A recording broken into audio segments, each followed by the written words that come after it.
love. Oh, There's no kissing. Okay. Oh.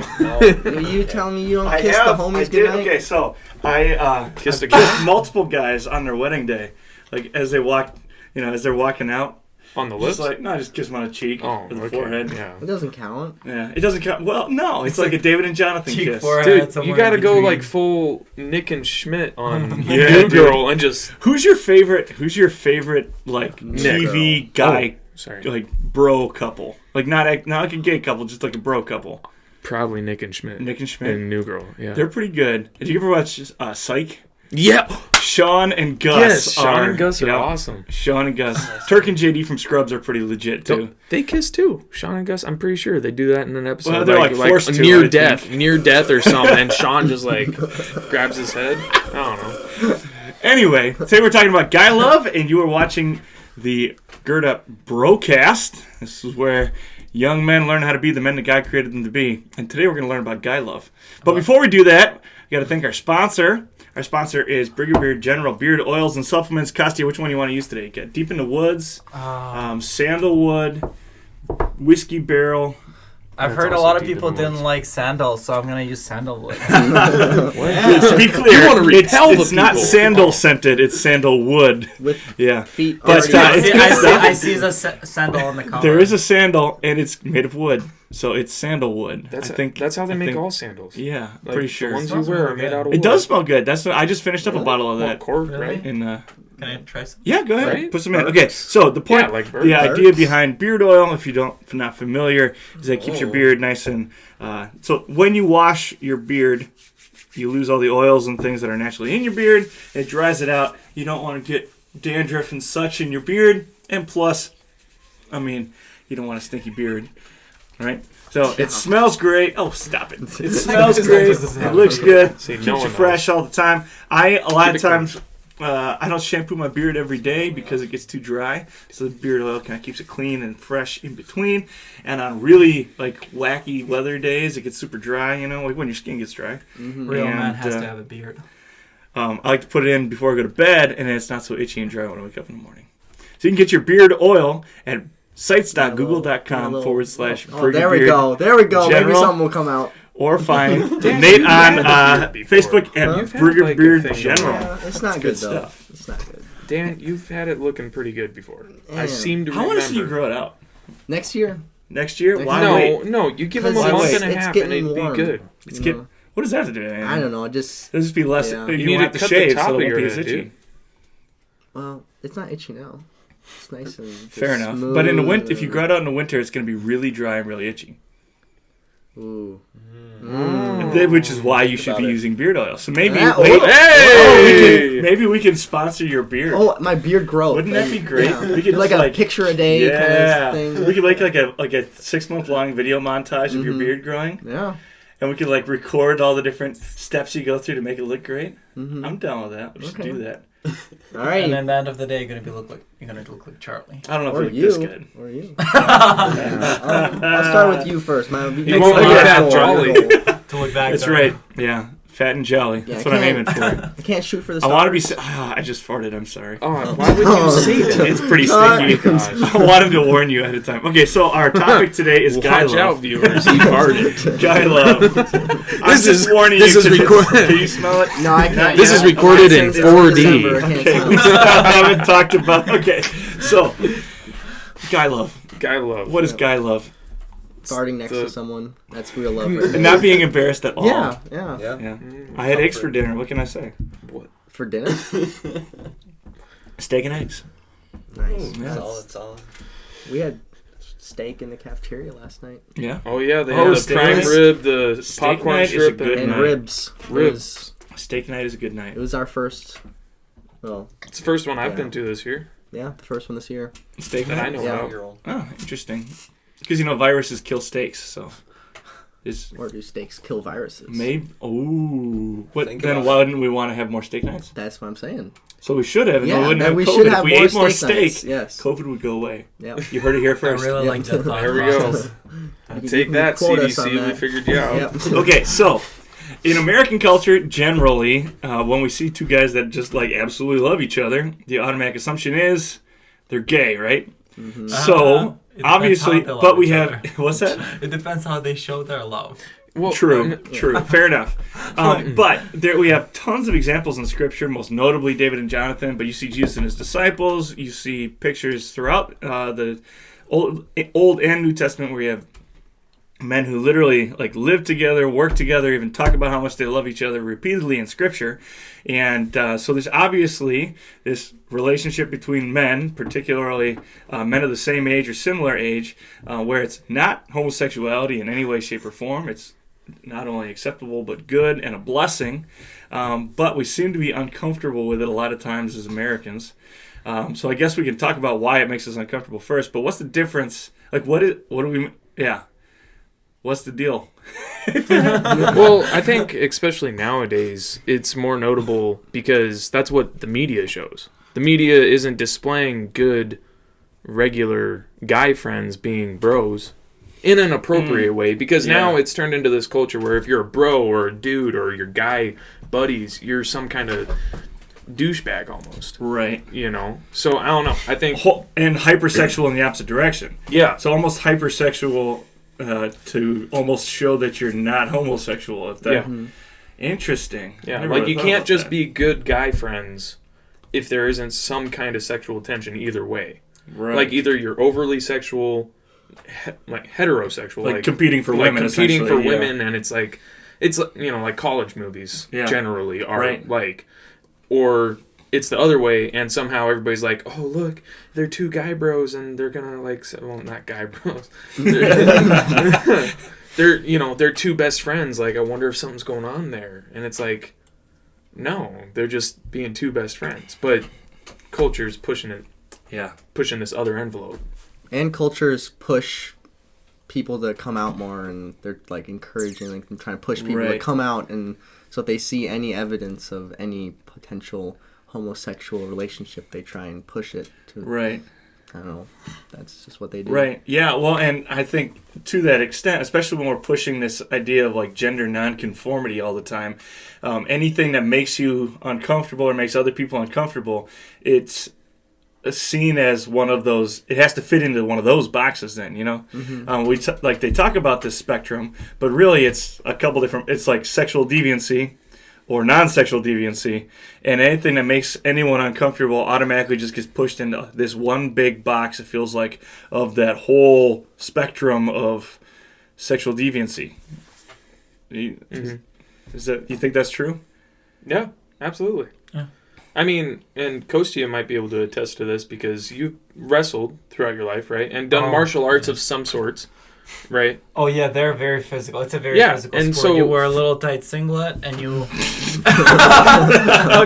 right. And you bear hug and you roll around the mat with another guy, and people usually say that, wrestling is gay. That's what people like to say. Yeah, fair enough. Is gay appropriate word? Is that is definitely appropriate. Is it politically appropriate? Okay, I'll use the word. What else? I don't know. Yeah, hey, definitions are changing. It's a BroCast. We literally call it the BroCast. Okay. We can use the common vernacular. Okay. Yeah, the people that don't want to hear what we're saying are definitely not. Okay, so what I'm getting into. I did wrestling, and I remember people making fun of me for that sometimes, even though I think wrestling is the hardest sport out there.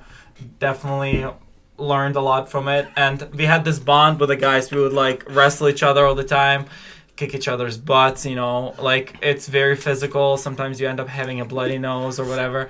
But it's super bonding. Same thing with football. Mm-hmm. You play football, you hit each other constantly every single day. But because of this physical connection, you have an amazing bond with your teammates and friends, and people might call you even clingy because you have all those football guys hanging out together, eating dinners together after practice, making smoothies together.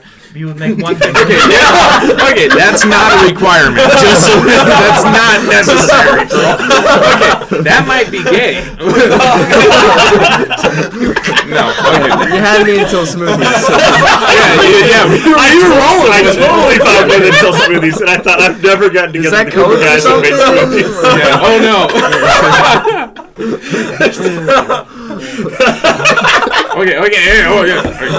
Okay. Yeah. No. So but you learn so much about each other, and you learn to trust each other in biological ways, like where you. Oh man, this is getting worse. I'm sorry. Yeah. Okay, so you get to. Oh Quit man, farting. I'm really sorry. I can't. I'm Okay, good.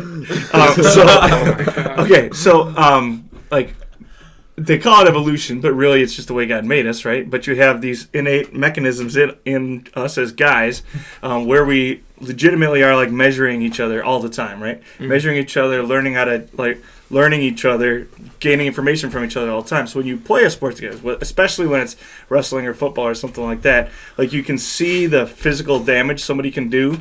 You can see their level of restraint and aggression. Like you start to understand like what makes them tick and what makes them. So you have this. Legitimately have a level of relationship with those guys. I mean, any sport. Yeah. But I think those contact sports, even more so. I mean, basketball's the same way. You're just always in each other's physical, emotional, mental space all the time because of the nature of the sport. And so you do know each other better, and that breeds comfortability, right? And when you're comfortable with each other, then you can be comfortable with each other, and I think that's where people get weirded out sometimes. Well, and I think Noah and Dan can also attest to this in soccer. I mean, you got to have some kind of different level of relationship with just anybody that you're competing with. Like, it doesn't have to, like Charlie kind of said, it doesn't have to be a super physical sport. Just whenever guys are kind of in that team setting together and you're in close proximity, naturally you just kind of start growing closer. I mean, that's got to be the same with soccer too, right? Well, it's been the same thing with Greek class. Sure. I mean, you'll get a bunch of guys that get together with the Greek tutor or some of the other groups of guys that just get together, and a lot of them, like, they have something in common, but like especially at this point, like at the end of your first year of college, these groups of guys wouldn't be spending daily time together if it wasn't for like working on homework, like being in a study group together, or working with a tutor together, whatever it might be. I probably would never see Cody. Cody's a good dude. Because he helps you with Greek. That's true. Yeah. Well, no, he is a good dude too. Cody. We love you, Cody. Yeah, a little. Cody. Cheers, Cody. Cheers to Cody. Cheers to Helping me get through Greek. I wouldn't be here without you, Cody. Are we all taking a drink now? So you have to cheers when everybody cheers, dude. So what is it? Why are relationships between dudes valuable? You can learn a lot from each other. We can support each other, be there for each other. Yeah. When you need a shoulder to cry. That's true. When you go through struggles. Honestly. Do you want to talk about it? Yeah. Hey, my shoulder's right here, Coach. Yeah. No, he's talking about before he had a girlfriend. That's what it was like. But now he's... No. No, but I mean, like, when you're struggling with something and the day was rough and everything was difficult, sometimes you can't even go to your parents, really, because, like, when you're in college, you know, like, because of the different circumstances, sometimes the only people, like, I love my family, but sometimes in some circumstances you feel like even your family, who's like your parents who are a lot older than you and you're kind of more on independent level already, they won't understand you as much. Yeah. But when you are there with the guys and you're working out with them and you work with them and you play with the same team with them and you're recording a podcast with them and you speak with them, you get a lot closer. And then you just like, this person lives with me, goes through the same struggles with me, and you kind of more open to those people, and it's good. Yeah. It's good to have friends like this. Yeah, and wanted to talk about my own story a little bit. Like, coming out of college, that was by far the hardest part for me, was being away from that. Because I really had never been away from a culture like that. I was growing up, because my dad was a pastor, so all the men of the congregation, like, literally were in my life, whether I wanted them to be or not, right? And they happened to be a fantastic group of men at both of the congregations I grew up at. And so you've got kind of that camaraderie and kids in the neighborhood and all that, you know.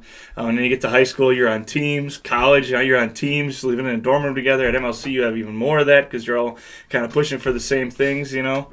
And then you get out into the world, and it's, especially as like a single guy moving to a city I'd never spent a lot of time before, it's just gone, right? It's like the teaching and stuff actually came pretty natural to me. I loved living in Milwaukee, all that, but having that structure of, you know, dudes my own age, brothers essentially, just drop out of my life and disappear, that all went away, and that was by far the most difficult. And I think I would have avoided a lot of the hardships and pain in my first couple of years out of college if I had had a group of guys around me keeping an eye on me, watching out for me. And so I wasn't the only one either. So then we kind of built that back again. We're really intentional about, rebuilding that structure around us as we were kind of moving on in life, so that we would, have that accountability with dudes that we already knew and had all that background with. So, real quick question for Noah. Noah, you went to WLC, right? Yeah. Wisconsin Lutheran College for a year before you came out here. What was that environment like when it comes to this, love that we the guy love that we have here at MLC? Like, was it a similar environment? Was it totally different? Were you able to get as close to guys as, were you able to become as good of friends with guys as, I'm assuming we're really good friends. Yeah. Weird. Actually, yes. See, this is why I got you guys on here. I wanted to hear you say that I'm your friend. We did it on recording. We did a video for everyone to see.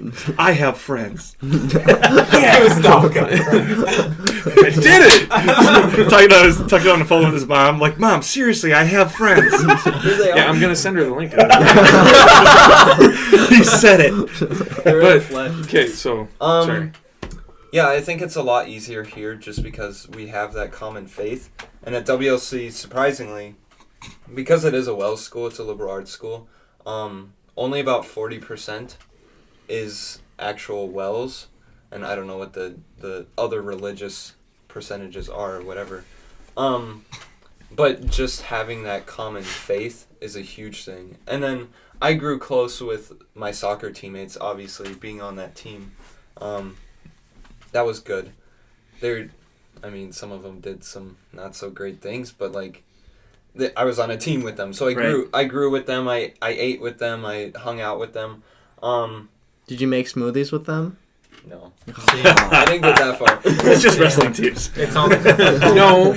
Oh, football team. I'm sorry. I never made a smoothie with my football team. So clearly you weren't very close. I guess I wasn't part of the team. According to his standards, yes, good job. Before Kostiantyn leaves tonight, you're gonna pull him in the kitchen. We're gonna make a smoothie together, just to make it real. Okay. Yeah. No. So we keep talking about eating together, and you mentioned that too. Like, you live together, you work together, work out together, eat together. I think there is something valuable about. When you take a girl on a date, like date number one, should be, in my opinion, either getting a drink or having coffee or something, right? Date number two should be a meal. There's just something about sharing a meal together preferably pizza. That's important. I see one of my go-to date two, especially out here. It's a winery with good pizza, man. Like real pizza, not Domino's. Well, if you're not 21, huh? If you're not 21, what's your date one move though? My date one move, usually like a coffee house or something like that. With COVID, I've been doing more like just walk. We walked around St. Peter on one of them. Are you dating somebody right now? No. Well, I mean, I like dates. I like going on dates. Right. So I like meeting people, and it's good practice for one day when I'll have the one I got all the moves, right? Exactly. When I found the right girl, I just sound like a tool right now, don't I? Okay, so the idea is I want, you got to get to know as many different. You got to get to know people and know what you do and don't like and what you appreciate and don't appreciate. And I love you guys, and I love the people at MLC, but I'm 10 years older than most of you that I have class with right now. So I like to interact with people my own age sometimes. Really? Yes. Oh. Yeah. That's unfortunate. Anyway, date one, you do something informal. It's only like an hour to 2 hours long, so that if you don't like each other, there's an easy out. Date two, you're like, okay, we are interested in each other. Let's sit down face to face, have some real conversations. So one of my favorites is either to do like a wine or something like that, but find a place where you can hike or something like that before you sit down and drink. So then you're talking like a 3 to 5 hour date. At the end of that, you have a pretty good picture of who somebody is. They can't pretend for that long usually, So you have a pretty good picture of who somebody is before you go on that third date. And one time, I think my best move ever was we went to a state park, and I set up everything. I'm breaking it. We're not talking about Guy Love anymore. But set up. You took it off. Went to a state park, and I like set up a fire and everything ahead of time. It was all ready to light. So I had this whole picnic setup going. It was in November. We walked around the state park for a while. I didn't tell her, but I just told her we were going to go hiking, and then we would have lunch together. So then we hiked around, and ahead of time, I had like prepackaged, like made from scratch, but prepackaged grilled cheese sandwiches and things like that. Had a bottle of wine, hot cocoa, and then had made stew ahead of time. So then built a fire, and then warmed up the stew and fried the grilled the grilled cheese, I guess, over the fire while we're sipping hot cocoa, and then had wine, stew, and you're a try hard. Holy cow. Yeah, well, okay. So it was a killer date, though, and it really wasn't that much prep.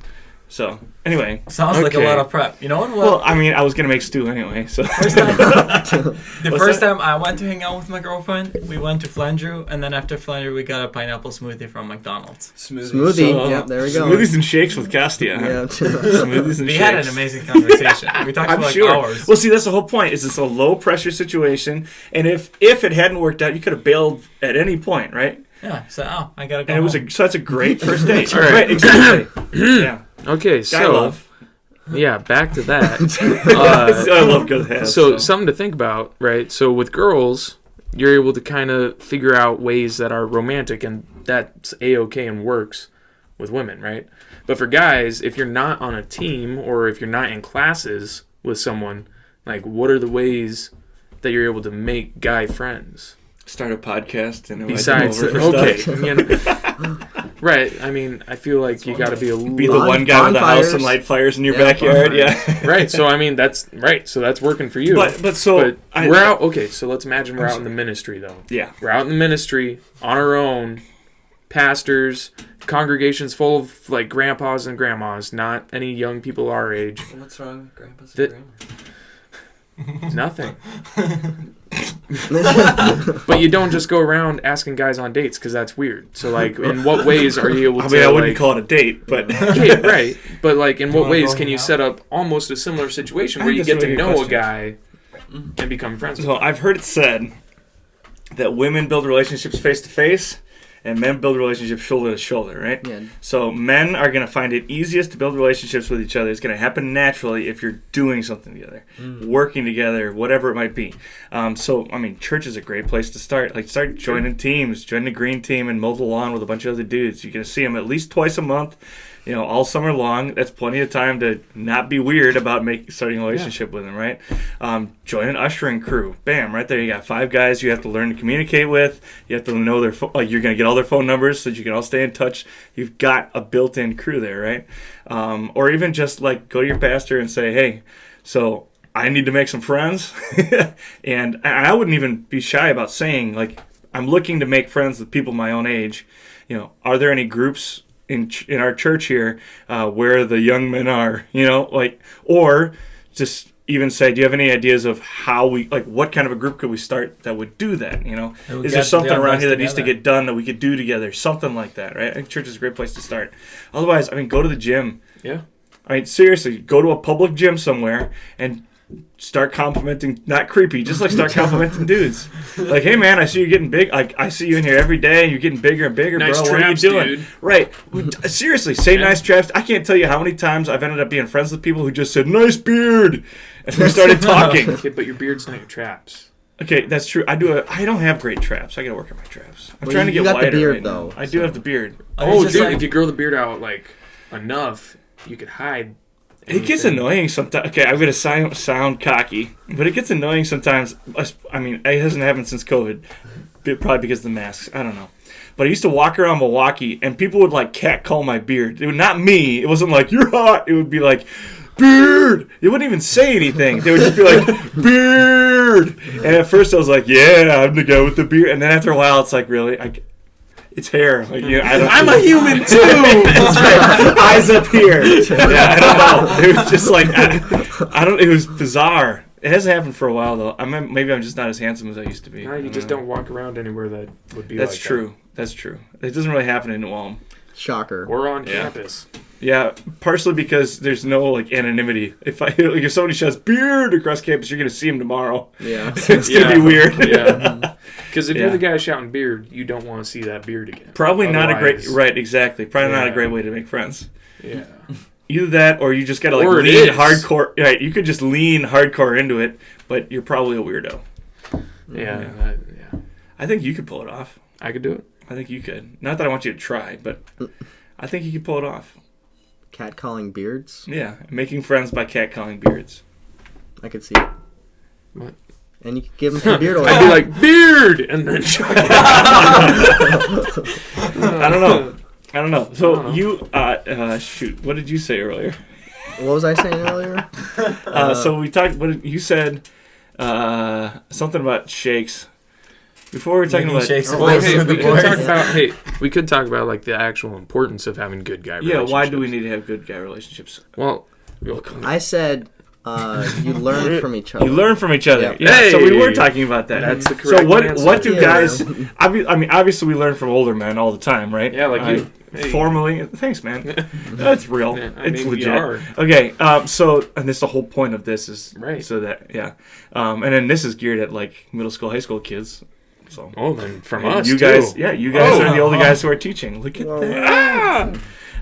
Also, it's to help get girls, but whatever.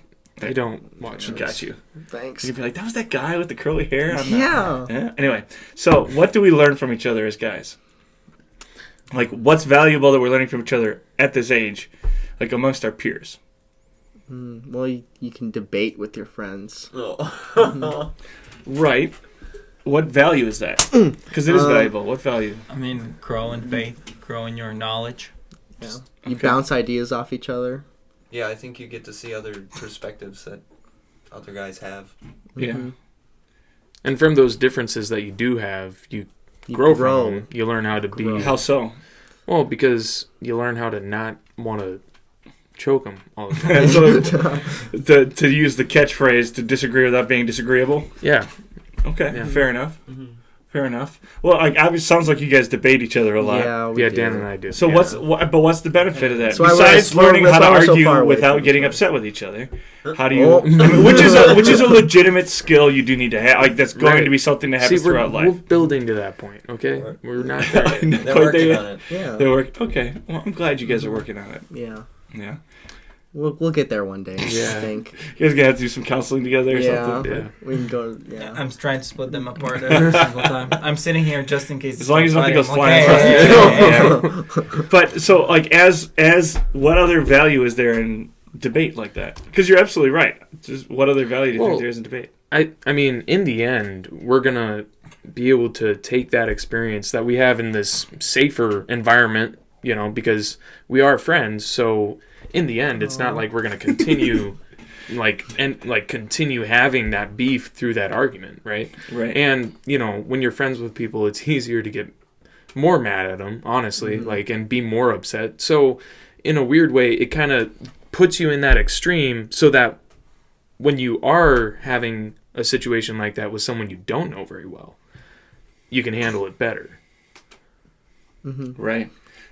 Go ahead. You also grow in your friendship through debates because it's a struggle. And just like being on a team with someone, you're struggling with them, you're working hard, you're pushing each other. When you're arguing with someone and debating someone over something, you're struggling with them. And in the end, hopefully, you can grow from that. What's that supposed to mean, man? Noah, you mentioned that you increase your knowledge by arguing and debating with each other. How does that so? Just seeing the other person's perspective, because you can have your ideas on things, but someone else may be looking at it from a different perspective, and oftentimes you have agreement, which is why you're friends and you have that baseline, but there are differences in opinion, and you're able to see that and learn from that and grow from that. Yeah. Absolutely. Sometimes it doesn't seem like they see your side of it. Well, but then I explain it. But that's communication too, though, right? Like being able to help them. Okay, and accurately convey your ideas. Okay, Oh, okay. But you do have to learn. That is a skill you got to learn too, to be able to communicate what you're thinking and seeing clearly, which without will be really useful in such a way that they will actually listen. Too, like, because you can talk till your face is blue. If they're not listening, it doesn't matter what you say. So being able to keep it in a frame where they're listening, so that you can have those conversations for sure. Yeah. Well, and then, like, I mean, you said listening like 5 times. It forces you to learn how to listen. Yeah, if you don't listen, you're not going to have friends for very long. Yeah, that's just the truth. Not real friends. And so that's definitely one important aspect of having good guy friends, is because you're able to do those things and then remain friends. Yeah. Yeah. Somebody mentioned supporting each other too. How do guys support each other, or how should they? In different ways. You can support in a couple ways, I think. One way you can support if the person struggles with something, like it was just a rough week, or like a ton of homework, taxes to pay off, car insurance, a lot of tasks, a lot of deadlines. Charlie knows. Yeah, I do know. And like it just when you have like stuff overwhelming you, you need to have a person to talk to. Sometimes it can be a girlfriend. Sometimes it can be one of your best friends. Sometimes it can be an older friend who you trust, who you know lived life and he kind of understands things and he went through all of it. Another way can be if you know that your friend is not doing something right, having friends to tell them something, hey, this is wrong. When you do this to your friend, you try to do it in a loving way. So then when you have to do it to people in your congregation, you already know how to do it in a loving, compassionate way. You don't want to be a total jerk and be like, oh, I can't believe you did it. You're such a terrible person. You don't want to do this, because then the person's just going to turn away from you. So by having friends and by having this little like practice, like for example, if you know your friend went to the party and was drinking, it's not a good thing. So you tell him, hey, this is wrong and that's what I think is wrong. And you like pointing him on the right way, and you do it in a loving way because you know you don't want to lose a friend. So by doing this, you learn how to do it with other people in a loving way, with whom you don't have as close of a relationship, you know? Well, and the expectation, I think, too, is that they'll do it for you as well, right? Yeah. So you really are making yourself vulnerable to somebody when you go to them and say, like, hey, I'm willing to put our relationship on the line to improve this, right? Or because I see you doing something that's putting, and as Christians, something that's putting your faith in danger, something that's putting your relationships in danger, whatever it might be. And you're saying, like, I'm willing to expose myself to you, so that at some point, when I'm in need, the expectation will be returned then that you have my back in that situation too. And that's tough to look people in the eye and tell them the truth when you know that they're not going to want to hear it, at least not right away. Yeah. Yeah.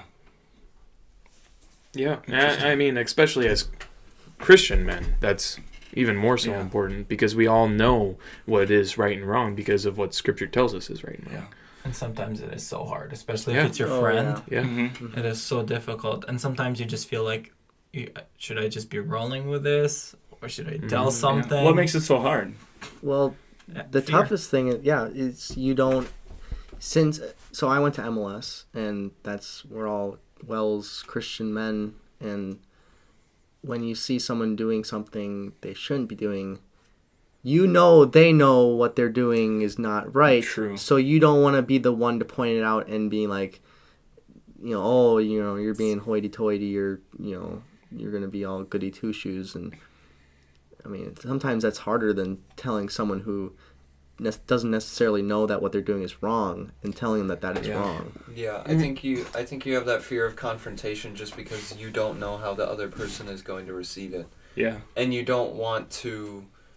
In some cases, if you confront them and if you make a mistake in confronting them, they can further go down that path and turn more away from you, so then you're not able to confront them anymore. Yeah, they just disregard everything that you say after that. Yeah. Are there any other dangers obviously we wouldn't be afraid of it if there weren't perceived dangers, right? Yeah. And obviously, like you said, one of those dangers is we're not going to be friends anymore. Right. Well, I think what other dangers are there? Another danger, I feel like it's going to feel like they're going to use your weaknesses against you, like, oh, you're being such a hypocrite, remember like last week you did this, or remember this one time you did that, and you might have done something similar they're doing right now, but the difference between you and me, you are doing it right now and you're struggling with it right now. I was doing it 2 years ago and I was struggling with it 2 years ago and I don't anymore. But they might call you a hypocrite. That might push on your weak buttons to make themselves feel better. They might be like, you're being a hypocrite. And of course we don't want to be hypocrites. We don't want to be drinking all the time and then tell your friends that drinking is bad while you're doing it yourself. Yeah. But sometimes you're so vulnerable to your friends that you're not just afraid that it's not like I feel like true friends wouldn't do that, but if it's something that the person totally disagrees with or a person can get upset about, they might actually use it sometimes against you. Be like, oh, remember you did that too? Huh? How do you feel about that right now? Or something like that. Yeah. Well, and see, that's like, yeah, like that's a very good point. Like, honestly, it's more so just the fact that we all struggle with sin and people like to pretend that because we're all Christians, we shouldn't struggle with sin. Yeah. Like, it's not even necessarily hypocrisy, because hypocrisy, that's a judgment of the heart. Well, like, hypocrisy would be, I'm not a sinner, but yet, like, I'm saying I don't have problems that I do. Right. Whereas if we're approaching it from the right direction, we're saying, hey, man, I'm messed up, you're messed up, we're all trying to get to the same place. Let's do it together. Mm-hmm. You know? Right. And I think another danger is, like, honestly, as men, physical danger. Like, yeah, you know, I mean, even though we don't see it very often, definitely in today's world because of technology, like, I think that's frankly, definitely there's just not a lot of dudes that know how to fight. Well, yeah, well, like, but see, and what I mean is, like, people are more likely to go to their phone and bash you on the media somehow because it's easier, less risk, etc. So there's another danger. It can hurt even more because it hurts people's reputation. Right. It hurts your reputation in the eyes of other people, so it hurts even more. Right, exactly. But even though that can be a result, I mean, I definitely think I'm more nervous if it, you know, when it comes down to like a physical altercation, quite frankly, depending on who it is. Like if Kostya and I were supposed to start beefing, or like me and you, I don't know, you know, it's like, not that I think any of us would get physical if that happened, but you know what I mean? I think that's a greater fear than getting bashed on social media for me, because that's visible. That, like, granted, social media is visible for everyone too, but that's like physically apparent that I did something to you or you did something to me because I addressed an issue that you have. See, that's interesting, and I think that speaks to who you are. Like, you are such an outgoing guy, and you put so much value on relationships and communication. Well, face-to-face relationships. Right, but like that's so very much who you are. You have such a big value on that, and it's like that's the way God made you. It's awesome. See, I almost think the opposite, where maybe it's just because I know how to. I mean, but you have trained martial arts and things, right? Yeah. So we know how to handle ourselves. Well, yeah, I'm not worried about handling myself, but I don't know. I just don't have as much trepidation about that. Like the physical. Maybe it's just because I keep those guns. That's right. yeah. But I'm way less worried about the physical as I am about the like. I just words hurt me so much. Yeah. Here's a better way that I can put it, probably. It seems to me that a lot of times the people who, like, maybe you are friends with or aren't friends with, that you see doing some kind of wrong and you want to address it or at least help them, a lot of times they seem to be some sort of a physically stronger person. Sometimes, not always. And I think I'm okay. I don't know. I guess this isn't a great thing to follow. Maybe it's like just part of his experience. Yeah, I don't know. Because it's admitting he's a weakling. That's all. No, because it's like a lot of times in my past, it's been the people who do the like obviously outward wrong things are generally football people or wrestling people. Ouch. Okay, not to like bash on those sports, but like in high school. Like, those are the guys that go out and party and stuff. Those are the guys that go out and do the things that you're like, hey, guys, we shouldn't be doing that. Especially on a game night or whatever. But they do. I'm part of the football team and I did wrestling. Are you referring to me or something? Did we go to high school together? I think that also tends... No, that's true. But I think like those sports tend to attract the more testosterone-driven dudes. And those guys are the same guys who are going to take big risks. They're going to go balls to the walls on everything, whether it's on the field or partying or whatever it is. It's very much the same mental state. Like they're chasing the same high, if you will. Right. Like that. I mean, that's why I think a lot of times you find like people will try and say stuff about like football, lacrosse, rugby, and they'll say those sports breed violence. It's like, no, kids who have a tremendous capacity of violence are drawn to them. And then sometimes a lot of times those kids who have capacity for violence also then do violence elsewhere.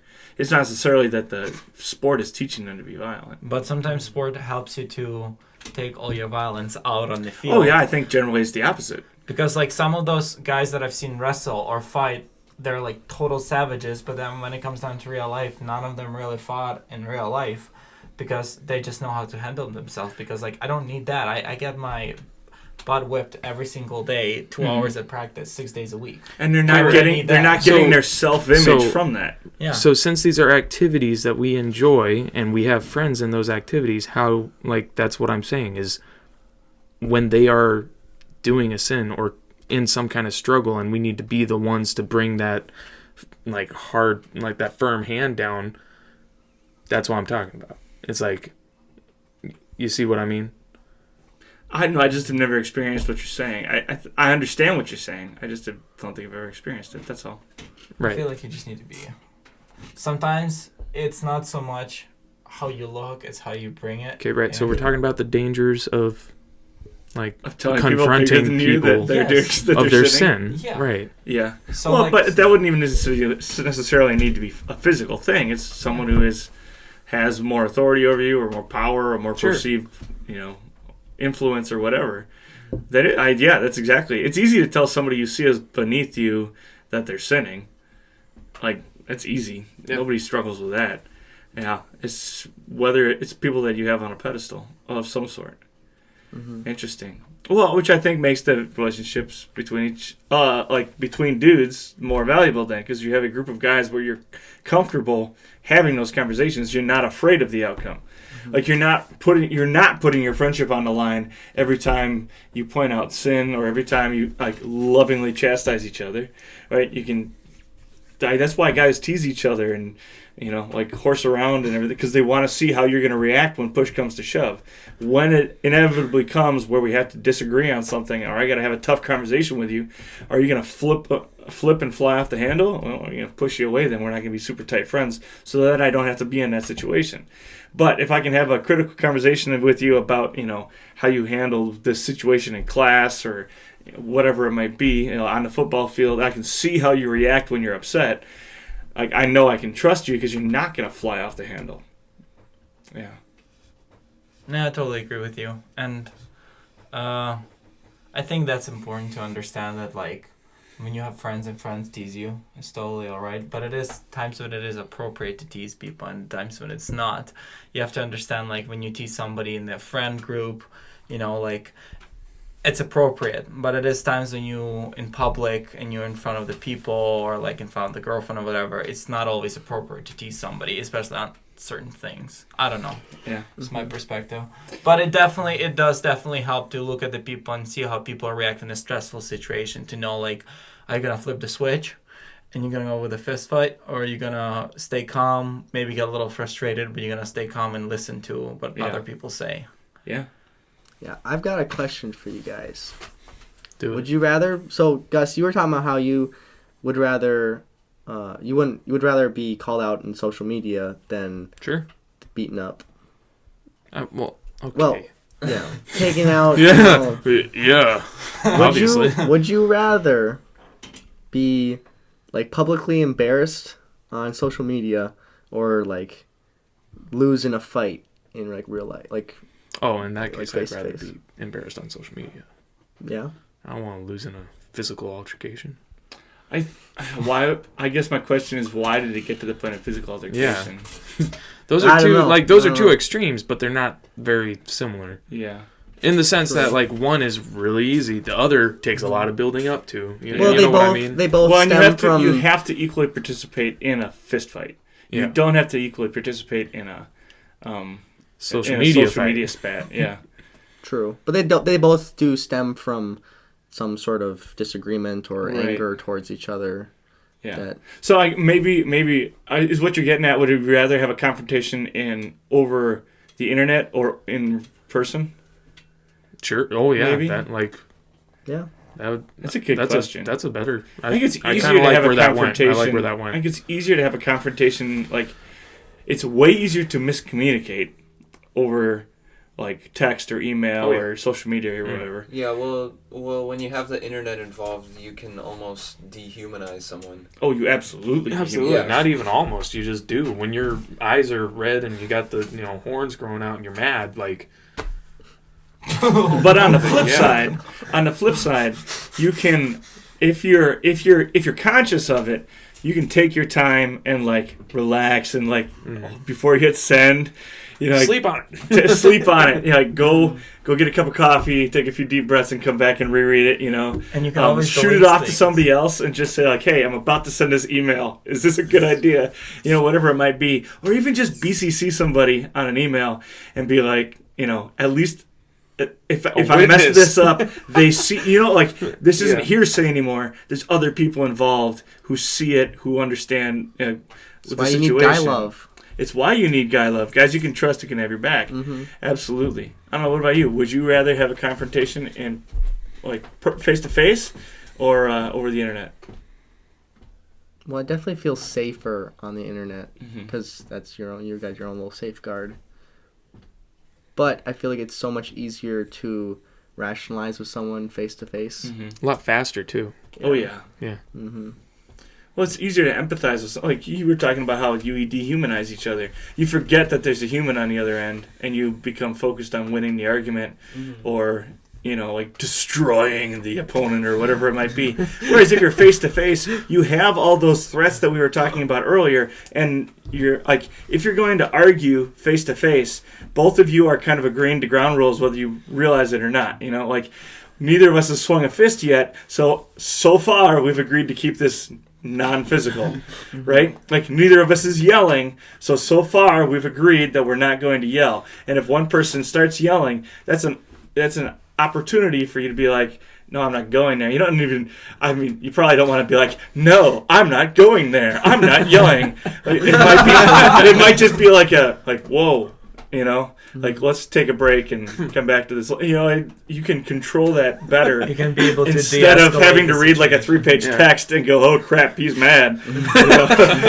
And then I better send a 3-page text back explaining why I'm mad that he's mad. You can say the exact same words in person and communicate something very different because you can see facial expressions, body language, all of that. Yeah, I think going back to what my first original question of getting like beat up or like embarrassed in social media is like back in the day, if you had beef with someone, you're like, oh, meet me outside the corner, by the trash cans. When did and you we'll do that? Your back in the day was way different than our back in the day. Oh my goodness. You handled stuff so well. Wow. Noah's just going, I'm so happy I stayed in Georgia for Jeez, aren't you glad you're like 10 years older than him? I know, man. The time he grew up. Back in my day. Back in the day. Which day? You think about okay. Talking like ancient Assyria or what? Yeah, like back in the Revolutionary War, they just have a shootout. That's true. Yeah. That's what we're gonna do after this podcast is over. Actually, I'm just gonna brawl in the backyard, dude. Have a little 3 sword paces duel. fire or 10 paces fire. 10 paces. You'd have like a Russian candle fight. Ooh, good idea. Yeah. Or we can't afford Russian candles because we're college kids. We're just gonna throw burning sticks at each other. Firecrackers. Yeah. Could sharpen them. Now the fire is in your arm. I don't know. You stab. Okay. Anyway. So how do you go about building? Because we keep talking about these valuable relationships. Sorry. Hey now. Sorry. Low blow. What? I just saying. I wasn't even taking a shot. That was a low joke. Low joke. Yeah. Not high quality humor. That's okay. That's what we're going for. Hey, we're friends. We can have that conversation with each other without getting upset. Oh. Hey, I can see his eyes though. We're pushing buttons. Okay, so how do we build these kind of relationships where we can have these conversations with each other, where we can agreeably have those critical conversations, support each other, be vulnerable with each other? How do we do that? Well, to take it even further before I let you answer, Kosti, you were talking about how there's some conversations you just don't want to have with a significant other. I think there's value in that too, recognizing that like we should keep, girlfriend, wife, whatever it should be, they should always be in a loop, right? Yeah, but sometimes it becomes even more of a burden. You need to have this conversation and hash it out with somebody else first before you introduce this issue or whatever it might be. So how do we build these relationships where we can be comfortable doing that? I feel like one of the main rules that I follow, which I don't know if I have a lot of friends, so I don't. I think I do. Do I? Do you have a lot of friends? Do I have a lot of friends? I think yeah. I think you'd be the best judge of that, probably. Yeah, you tell us what you think, and then we'll give you the answer. What I think. You treat you had at least 4 more friends before this podcast. You at least have 4. I have very good quality friends. That's what I mean. I wish you definitely have a lot of acquaintances. Because you meet everybody. Oh my gosh! Why did you throw a wet blanket on it? You're very social. So what I was going to say, you treat people the way you want them to treat you. If you see somebody with a similar interest, show them that you're interested in those things too. Like if you see the guy lifting, say, "Hey, what's up? How are you doing, big guy? What are you doing today? Oh, chest day. Awesome. I do chest day today too." Yeah. Dope. What are you doing for your chest day? And like you just kind of, and you treat people with respect. You being friendly. You try to be compassionate whenever they need you, and I feel like friendship just as long as you being friendly, open, being yourself, as long as you try to listen to them and try to be a good listener, I feel like relationship is just gonna it is just going to happen. Like it's just gonna be there. You are gonna find your friends. Yeah. I feel like. Yeah. And you also are a very outgoing guy, right? Yeah. And so I think that does come easier to guys like us who are pretty outgoing. No, you're not as outgoing. Oh. So how do you build friendships? Well, the reason Dan's here is that it's taken 10 years to do it. He travels to different countries. That's how he does it. He travels to visit people like Kostiantyn. My building is definitely in my house. We're bros. That's cool. You just stay at someone's house. I stayed at his house in Georgia. Yeah. That's how you do it. Did you guys make smoothies? Like Georgia in the United States. No, Georgia the country. I mean, the guy's from Ukraine. When he said he stayed at my house in Georgia, it could be Georgia or Georgia, That's true. Oh. Yeah. Georgia State. Yeah, Kosti, you're supposed to know that, dude. That's like Georgia State in the United States. Georgia State. Spoken like Georgia, a true Ukrainian. Yeah. The Georgia of the United States. Anyway, okay. How do you build... Noah Kvidt, how do you build friendships? Oh... Yeah, I'm kind of bad at it, but no, he's not. Well, you've got at least 4 here. So yeah. I think it's just gradual for me, and it takes a lot of time and a lot of, I guess, self-disclosure, which is something that I struggle with. But I think that's a big thing that pushes me to build friendships with people, is being able to have real conversations with them and be able to help them. Because I think for me, I'm very... how do I word this? I'm very concerned about being burdens to people. Oh. Yeah. So I kind of shy away sometimes. Yeah, but I think it just takes a lot of time to build that up. Back in the day. So we've known each other for like... Back in the day. Back in my day. Not back in the day. Sorry, you brought people outside. He took you went back by the trash cans. That's how it started. No, so we would go to the same church, and all I remember is we just started hanging out. I don't even remember how. It just happened. Church of Hard Knock. Fighting behind the church. Meet you behind the church. But I don't remember. Meet you in the parking lot of the church. Oh yeah! I can't wait to see Kosti lead like a contentious church council meeting. Everybody's gonna be arguing. Kosti's Dude, there's just gonna be outside the church. No, in the fellowship hall, there's just gonna be a mat, and he's gonna be like, "All right, on here now. Let's get We're this figuring this out." Yep. Once Like a year, Teddy you just have a Roosevelt. fight club to make sure that Teddy Roosevelt, he had a boxing ring. Yeah. Anyway, how did you become friends with Noah Kvidt? That's a good idea. I don't think it was gradual. We just we've always been gaining in our relationship, but we just like hung out one time. I don't know, and just like, oh, you're my friend now. But then again, that was when we were like that's true. Second grade. Like that's you can just declare someone your friend, and it is so. Yeah, I think it was just common interests and common activities, and we learned to. Yeah, we just grew together through that. Common faith definitely helps. That too. Mm-hmm. Yeah. Well, it's kind of the underlying thing that everybody has in common, right? Mm-hmm. You guys play a lot of FIFA, right? Yeah. I mean, it sounds like that's been kind of a network of guys in the dorms, is dudes who play FIFA together, right? Mm-hmm. Again, it seems so whatever. I don't know. What's the right word? I don't even know what you want. Nothing. No. It seems like it wouldn't. Like it's kind of funny to think of that as a like tool for relationship building. Because if it's not Madden, it doesn't work. What do you say? Video games. No. It sounds so anecdotal, but it's a real thing. And whether you actually like clinically diagnose it as trying to make friends or not, that is what you're doing, right? Mm-hmm. We have something in common. Let's lean into that thing we have in common, so that we have a relationship with each other. Mm-hmm. It's all spending time with one another, and it's be the same as if you go and play cards with someone or go fishing with someone. You know, it's all the same thing where you're doing something together and you're still able to talk with each other. Mm-hmm. It's that side by side relationship. What you were talking about. Mm-hmm. It's all come full circle. And honestly, speaking of spending time together, I've noticed I struggle with that a lot, especially when it comes down to making friends. I feel like I can be a lot closer with those two, or with the Gustav, or with you, if I spend less time doing homework and being caught up in school and practices, and spend more time hanging out with friends.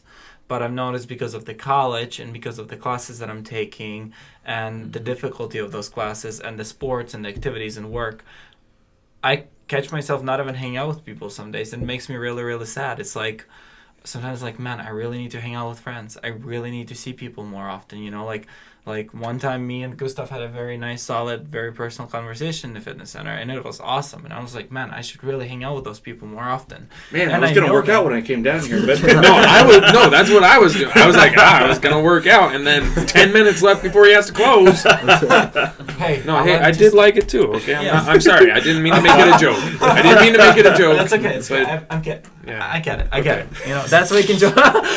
But yeah, no, it was. It's like, I appreciated it, and I really wish I could hang out with you guys more often. And I really think it's a very important part. And I feel like that's something that MLC struggles with, is encouraging not just doing homework in your room constantly, but encouraging people getting connected together with each other, and not having prep kids hanging out only with the prep kids. COVID definitely doesn't help. Yeah, and see, it's hard though, even without COVID, with the school, because again, we're not in the same classes you're in. Yeah. You know, so it's not like when we get together to do homework, like we could definitely get together and do homework and we just do our separate homework together. But it's easier when you have the same homework. You exactly. Right. Struggle through the homework together. Exactly. Yeah. It doesn't help that we're lost boys either. Yeah. Just kind of floating through college at our own pace. Yeah. Well, because something that I've known from my experience, when it comes to making guy friends, it most often comes from some kind of just, again, really rough situation, or honestly some sort of trauma almost. You know, not that it has to be truly traumatic, right, but it's like stuff that's hard for you, whether it be physically or mentally or spiritually. Common struggle, maybe. Right. Well, not even then sometimes. Like, I mean, yeah, a common struggle does help, but like having that person who, like, even though they might not have experienced it, can empathize really well with you. Right. You're able to grow closer to them, and I mean, yeah, I'm just trying to put a positive spin on it, because sometimes, like, being on a for example, being on a football team should, I would hope, be an overwhelmingly, or a soccer team or whatever it would be, it'd be an overwhelmingly positive experience. But the reason you're so tight is that you've been through so much together. Yeah. Tough practices, bus rides, you know, all that. You've done through it. Very through long it together. bus rides. Very long bus rides. Where they, as you're getting on the bus, they're like, all right, we're not stopping. I hope you use the bathroom. Here's a pizza and a Gatorade it's this tall. This big. Oh my gosh. And you're just dying. Anyway, so do you still do that? Do they still do that after games? Just give you like. I haven't got on a bus ride with the guys. I haven't played football last year, so okay. But I've heard of it. And our first game is going to be in Ripon, Wisconsin, and it's going to be like 5.5 hours away, 6 hours away. Yeah. So that's going to be a lot. Yeah, there's like 10-hour bus rides where they like you get on the bus at 6 p.m. and they give you a Domino's pizza and a Gatorade that big, and they say we'll stop at 11, and you just go like, oh. And you're just like all that salt and all those dudes that just ate Domino's pizza. Woo! It could be a rough bus ride. Like you and your eggs today. Yeah. I would always work really hard to make friends with one little guy and make him my bus buddy, so I wasn't stuck like next to another lineman and you're just like piled into a seat together like this, you know. But hey, see, that's the closest shoulder. Right. So, but those experiences, like as opposed to like soldiers who go to war together, they're bonded for life. But that's an overwhelmingly negative experience. Yeah. You know? Right. So, like, you have, like, you can have a struggle that's positive, and even that you chose to be a part of, that still builds those super valuable relationships, even if it's not a negative experience. Well, and I mean, I guess I could have phrased it better. It's like you have those tough experiences, but it's not as though it's completely void of good experiences with that person. Right. You know? Yeah. I mean... Like just going, like you still hang like together, what I guess what I struggles, because it's like I mean if it comes like if it's like a sin or something that you're struggling with, and I mean something that you've talked a lot on this podcast, you know, with like pornography, right? It's not like you're struggling with that every moment all the time, right? And you still have friends with people, but it could be those moments where it's like, oh, yo, this has been really hard, and I need to talk to this guy right now. And it's like that moment, that's the hard moment.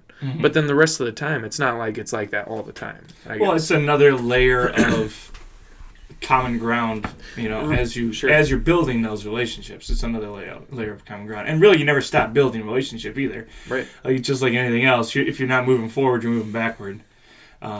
Which is... I gotta call my friend. My buddy. I haven't called him for a while. I gotta call him. Oh my goodness, Charlie, look at you. I'm sorry. Yeah. How do you guys go ahead. I think for me, I really want to be there for people when they're going through tough times and be able to help them. But I struggle with the motivation and then the time commitments that it takes to just be hanging out. And like, it could be like going and watching a movie together or going and playing basketball or something, you know, and not having any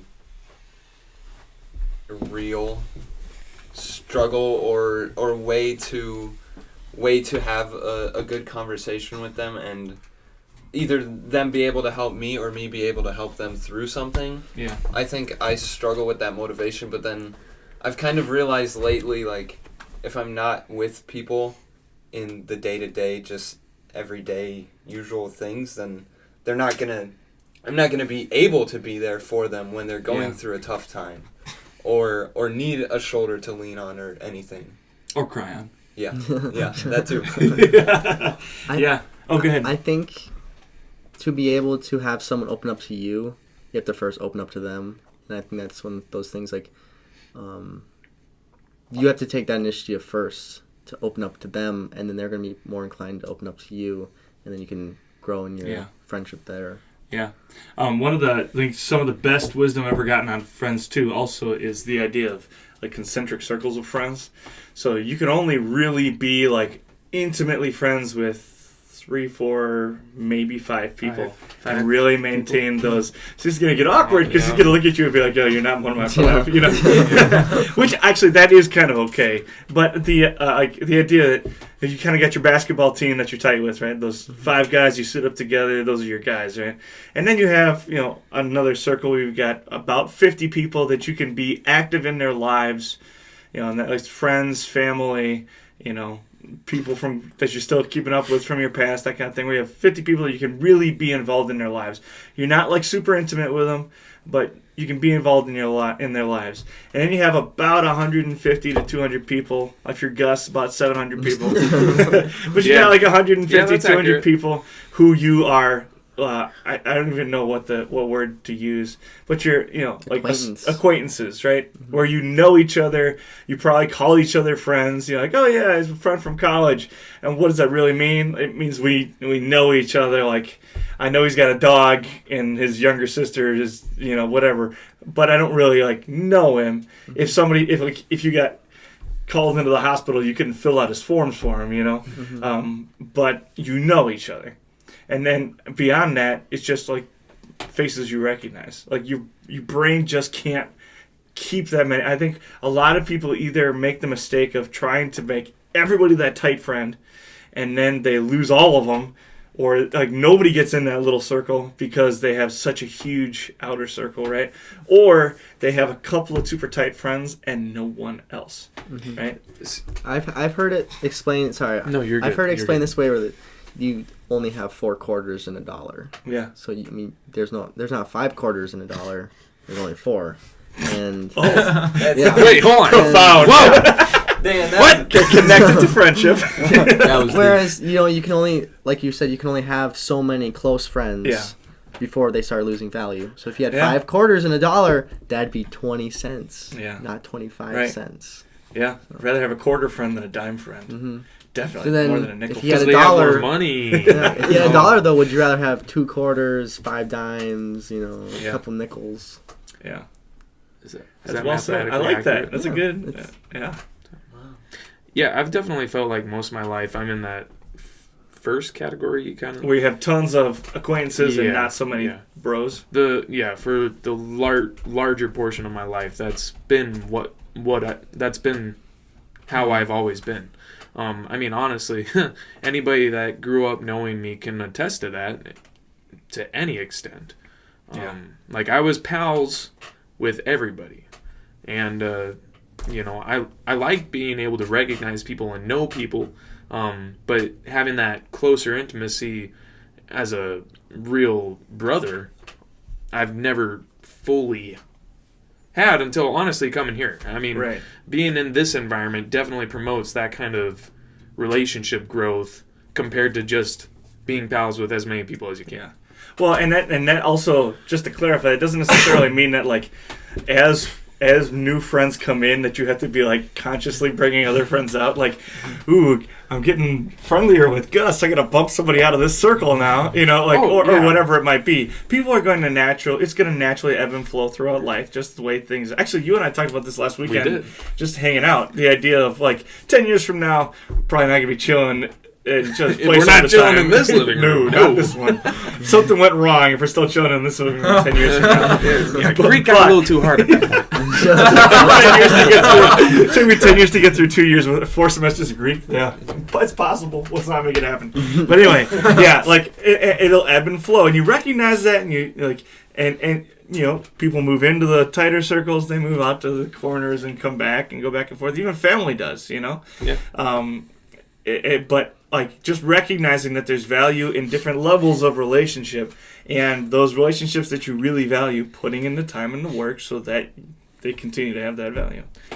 Yeah, and I mean, something that I think is notable is with you guys, you've all known each other for a large portion of your. I mean, maybe not the ratio to Kostya so much as Dan to Noah, right? I've known him. But for you guys a while. have a lot of background but you guys together. have a lot of background together either way, and that's awesome. Like, and see, that's the thing is like I don't have that kind of relationship with a guy. Like the people I grew up with are still in Montana where I grew up with them, like I had a lot of closer friends there when I was there, and I mean, I think the same will be true for one, like you just said, when we're out further in life, like maybe even when we're at the seminary to some extent. But it'll be different, but that doesn't mean that other guys won't move into those slots. Right.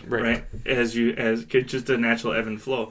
Like, well, that's kind of what I talked about at the beginning too, is all of a sudden my close circle just emptied out. And it took a really long time to bring anybody else in. And I was like, even trying sometimes, and it didn't fit. When you're going like, I don't want this person to be like a brother. They're fine on an outer circle. But that's a real conversation to have with yourself too. How do you guys determine the time? Yeah. When did we start? We started at 8:00. No, we didn't. No, we're about sorry, there. like we're about 15. Yeah. I was going to ask. I'm just warning you because I know other people were gonna... Yeah, well, there's definitely other people here because we could hear them walking around creaking the house. around the back of the house. That's okay. So how do you guys determine who gets to access to you? I can answer that question with a question. Oh, okay. Kostiantyn. I have a question to ask. That question better not be, how do you determine? Let me rephrase it. How do you Go ahead. But do you remember the time when we met each other? Yes, I do. How was it? Like, how did we meet? We literally walked up to each other and we were like, lifter! Lifter! And that was exactly. Yeah, I feel like you just feel comfortable around people. You're like, he wasn't a weirdo. He's a nice guy. I've been hiding it well. Seems to be friendly, you know. Well, like, some people say he looks scary. I didn't think he looked that scary, you know. Like, yeah, he has a beard, but, you know, he's a big dude. But, you know, nice guy. I just came up to him. We started talking, had a nice conversation. And at that moment when we had a nice conversation, I was like, well, this is a really nice, like, you know, that's, you know, like, I already felt at that moment, I was like, if you ask me to go hang out, I would feel comfortable to say, yeah, why not? Let's go get something to drink and let's just go sit down and talk, you know, like, or get coffee or something. You know, you have to feel comfortable around people, you know, like I feel comfortable around Gustav. I go to library and one time I was sitting at the table with, I'm not going to say the name of the guy, but the guy's kind of a nerd, you know, like, and he was like studying. You know. Sorry, go ahead. It was us. And he was No. Studying? No. Yeah, sorry, you got the wrong guy. and I just sat next to him and I was trying to be friendly because all the tables were taken in library. It was a really busy night. And I just sat next to him and I tried to talk to him and he was just super awkward. And I'm like, dude, since then we haven't talked because, like, I just don't feel comfortable. And I bet this guy has friends. I really hope so. It was awkward as heck. Right. So it's just like, you have to feel comfortable, you know? Like, you have to have the same interests. You have to have the same passion for something. You have to have similar faith, you know? Mm-hmm. Not always. Sometimes you might have friends with different faith in you. But, like... And it's actually good if you have friends with different faith because then conversation for a different time now. Okay, okay. I'm not gonna fall away, but I'm just saying, like, you just have to feel comfortable around them. It just comes naturally. You just kind of know. Yeah. Anything to add? Dan, no. Hit it on the head. Awesome. Good job. Well said. We never did introduce you guys, so as we go through, tell us your name and where we can find you. Go. I'm Gustav Wenz. Find me on Instagram. Just look up my name. Same with Facebook. Gustav Wenz. I'm pretty much the only one there is. And we'll put all these links in the description or bio. Look at my face. There we go. Go ahead. I'm Noah Kvidt, and... Room 202. Last week, Will gave us his Pinterest account, so people can follow him on Pinterest. Do you have a Pinterest account? Yeah. Oh, jeez. Doesn't even have Pinterest. No, I don't. At gmail.com. I don't even know my own phone. Noah Kvidt at mlc-wells.edu. There you go. If you want to get in contact with Noah, the best way to do it is to go back to the last video he was on, scroll down to his girlfriend's YouTube profile, click on that, contact her, ask her to put her in. Yep. There you go. That's the easiest way to get a hold of Noah. Go ahead. My name is Kostya. I'm from Ukraine. You can find me on Instagram. You just spell it Kostya _score. It's with a K. It's with a K. Kostya with a K. Kostya with a K. KOSTIA _SKOR. That's how you find me. Follow me. Nice. And then Daniel Buth. B-U-T-H. Yep. 678-633-1489 if you ever want to hit me up. Oh. Whoa, that's a bold move. Phone number up. I get enough spam calls as it is, so a couple more won't hurt. Awesome. Love it. Thank you guys for being on the show. You can find the Gird Up podcast you can look up the Gird Up Ministries website, which isn't really popping right now, but we're going to work on that. We're going to get it going. You can find us on Instagram at girdup_B_A_man. Find us on Facebook. Just type in Gird Up. There's a Gird Up community there on Facebook as well. Share all kinds of stuff. I like to post YouTube videos there of like YouTube videos that I'm watching that I think are cool. Put them up in there. And then as the outro goes, I'm going to put up some pictures of the t-shirts, so make sure you check out the t-shirts. They're on the way. They're getting mailed right now. Wait, the Marty ones? The Marty ones, there's one that says, there's the Marty's Muscletorium shirts. Yes. That's Martin Luther flexing his muscles. I want this one. Yes. Get me that one, I'll pay you. Then there's one that says, if boys don't learn, men won't know, and there's a Gird Up logo on the sleeve. I'll take that as well. And then there's one that says, young men at the top, and that says, be humble, be humble, respect authority, be self-controlled. Never mind, control I like yourself. that one even more. You can buy all three. How much is one? $72. 72. It was 17. We'll talk after we get off. Okay. Price is yet to be determined. Go get a shirt. They're going to be so cool. I'm really excited, and all that money is just going back to, you guys were talking about, the mic setup isn't super hot. So we were actually talking about that. That's one of the things that's on my list to buy, but we got to make money first before we do that. So the money's got to come from somewhere, and not my college fund. The goal is not to spend my college money. Yep, there's not enough in it. So we're not going to spend that money. We're going to spend other money. So we need to raise some money first. So go buy a T-shirt, and we'll make it happen. You should start a donation website. So people well, we're on Patreon. We're on Patreon. There's a couple people donating on Patreon. Go donate if you want to donate, dude. Yeah. Just do it. Just do it, man. I'm so if you go on the website, there's a link to the Patreon, or you can go to Patreon, type in Gird Up Ministries, and you can donate there too. It's a good question, Kosti. I should talk about that more. It's on the outro on the podcast, but nobody listens to the outro because it's the same every time. Yeah, because it's 10 minutes long. Anyway, gentlemen, go be the man that God created you to be. We'll see you next time. Bye. Thanks, Charlie.